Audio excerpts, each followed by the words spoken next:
नमस्कार, हजुरहरूलाई मेरो किचनमा स्वागत छ। आज मैले सादेको पिरो चिकनको रेसिपी लिएर आएको छु। बनाउन निकै सजिलो र खानलाई निकै स्वादिष्ट हुने यो चिकन हामीले सानो सानो रेस्टुरेन्टदेखि लिएर ठुला होटलहरूमा पनि सजिलै यो चिकन उपलब्ध हुन्छ।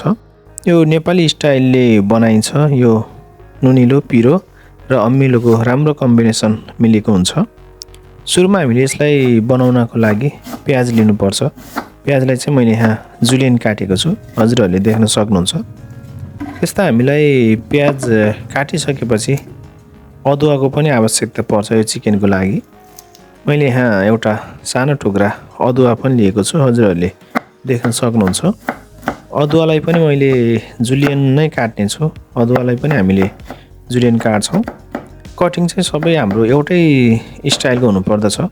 यो चिकन फिङ्गर सेपमा हुने भएकोले हामीले यसलाई कटिङ चाहिँ जुलियन काट्छौँ। फिङ्गर सेप र जुलियन मसिनो र मोटो हो, तर दुवै लामो साइजको हुन्छ। त्यसैले मैले यसलाई जुलियन काटेको छु। र त्यस्तै मैले लसुनको टुक्रा पनि लिएको छु। 5-7 पिस मैले यहाँ छिलेर लसुन लिएको छु। लसुनलाई पनि हामीले त्यही साइजमा काट्छौँ। र प्याज, लसुन, अदुवा सबै मैले एउटै बाउलमा राखेको छु। हामीलाई पिरो पनि चाहिन्छ। पिरोको लागि मैले यहाँ हरियो खुर्सानी लिएको छु, हजुरहरूले देख्न सक्नुहुन्छ। हरियो खुर्सानीलाई पनि मैले यहाँ मसिनो गरेरै काटेको छु। यदि हजुरहरूले हरियो खुर्सानीको ठाउँमा सुकेको खुर्सानीलाई फ्राई गरेर त्यसलाई फ्ल्याक्स निकालेर हजुरहरूले हाल्नुहुन्छ भने स्वादको लागि चाहिँ त्यो अझै बेटर हुन्छ। मैले यहाँ टमाटर पनि एउटा लिएको छु।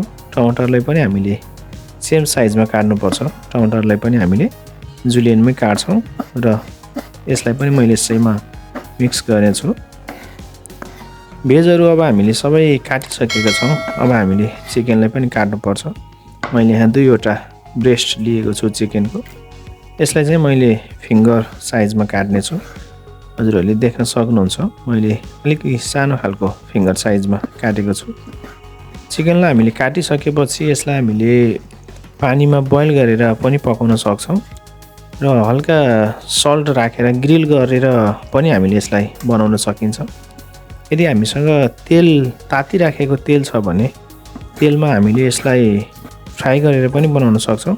फ्राई गर्दा चाहिँ हामीले यसलाई टेन्डर मात्र गर्नुपर्छ, किनभने सादेको चिकन चाहिँ सफ्ट हुन्छ।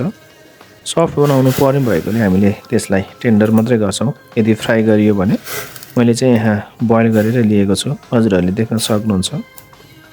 चिकनलाई हामीले टेन्डर हुने गरेर बोइल गर्नुपर्दछ। यदि हामीले धेरै बेर बोइल गऱ्यौँ भने यो निकै ड्राई हुन्छ। ड्राई भयो भने त्यति खासै मिठो हुँदैन। त्यसैले हामीले यसलाई रसिलो हुने गरेर बनाउनको लागि हामीले टेन्डर बनाएर निकाल्छौँ। चिकनलाई मैले निकालेर एउटा बाउलमा राखेको छु, हजुरहरूले देख्न सक्नुहुन्छ। हामीलाई तोरीको तेल आवश्यक पर्छ चिकन झान्नको लागि। मैले यहाँ एउटा प्यानमा तोरीको तेल तताएर थोरै मेथी राखेको छु।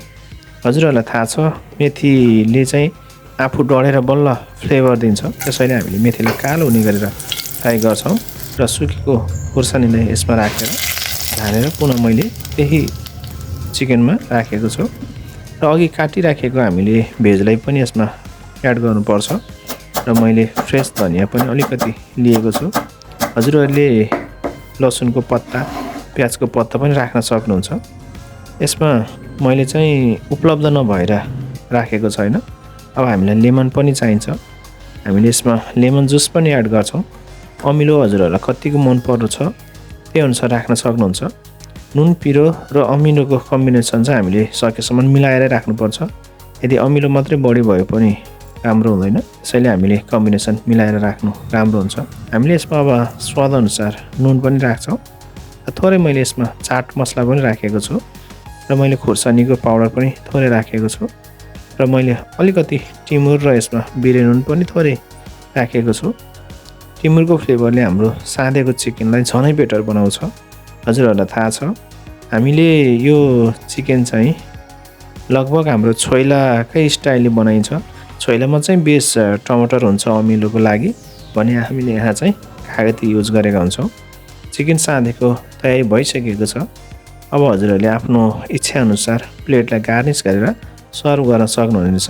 मैले चाहिँ यसरी गार्निस गरेर सर्भ गरेको छु, हजुरहरूले देख्न सक्नुहुन्छ। मेरो भिडियोलाई अन्तिमसम्म हेरिदिनु भयो त्यसको लागि हजुरहरूलाई धेरै धेरै धन्यवाद दिन चाहन्छु। यदि हजुरहरूले अहिलेसम्म मेरो च्यानललाई सब्सक्राइब गर्नुभएको छैन भने कृपया च्यानललाई पनि सब्सक्राइब गरिदिनु होला। आगामी दिनहरूमा पनि नयाँ नयाँ भिडियो लिएर पक्कै उपस्थित हुनेछु। त्यतिन्जेलसम्मको लागि बिदा चाहन्छु। हजुरहरूको दिन शुभ रहोस्। धन्यवाद।